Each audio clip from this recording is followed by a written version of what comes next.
Notice Megan's not in the studio this morning. She is out live, high above Baltimore, taking her career to all new heights. She is on a tightrope, or sort of this morning. Looks like she's down on the ground this morning, live in the Inner Harbor for a big event coming up today. Megan.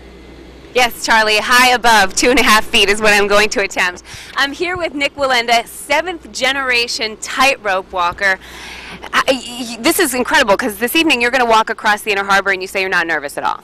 No, not at all. Again, this is life. My great-grandfather said it best. He said life is on the wire and everything else is just waiting. And for us, it's true. This is life to us.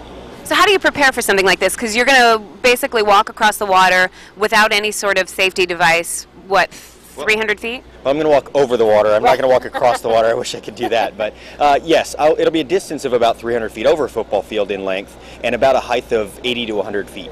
How do you prepare for something like that? You know, it's all about training leading up to it. You know, we have a training facility in Sarasota, Florida, which is where we live, and we train for different environments. We train for wind and rain, and I've walked a wire in 90-mile-an-hour winds, for instance.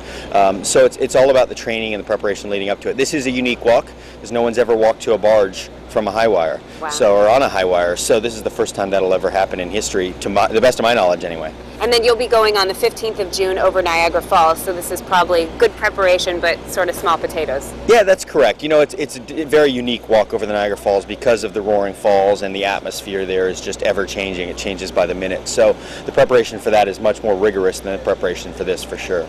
Well, you mentioned you do a lot of training. I imagine you train on something very death-defying like this. Yes. That's 2.5 feet off the ground. This is where we start, for sure. I've got 3 children, a 14-year-old, a 11-year-old, and a 9-year-old, and all 3 of them already walk on a wire this height. Oh, good. So I'm going to be doing what a 3-year-old does? Yeah, sure. All right, I'll give it a try. Now, you did mention, I do want to say, if it's not embarrassing enough to attempt to do this on live TV, you also had me take my shoes off because you said the rubber boots are no good. Yeah, well, it'd be much more embarrassing if you had the rubber boots on, I promise. All right, so don't make fun of my socks, Charlie. So here we go.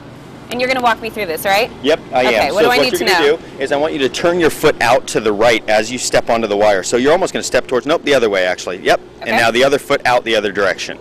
Okay. Right, and you're going to focus at the other end, so your chin up a little bit. All right. Keep your arm out, and your arms are an extension of your balance. Okay.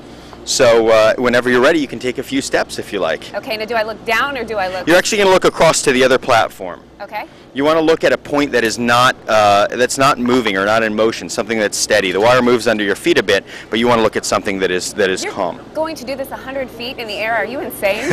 I've done it much higher than that in the past as well. And you started doing this when you were 2? I did.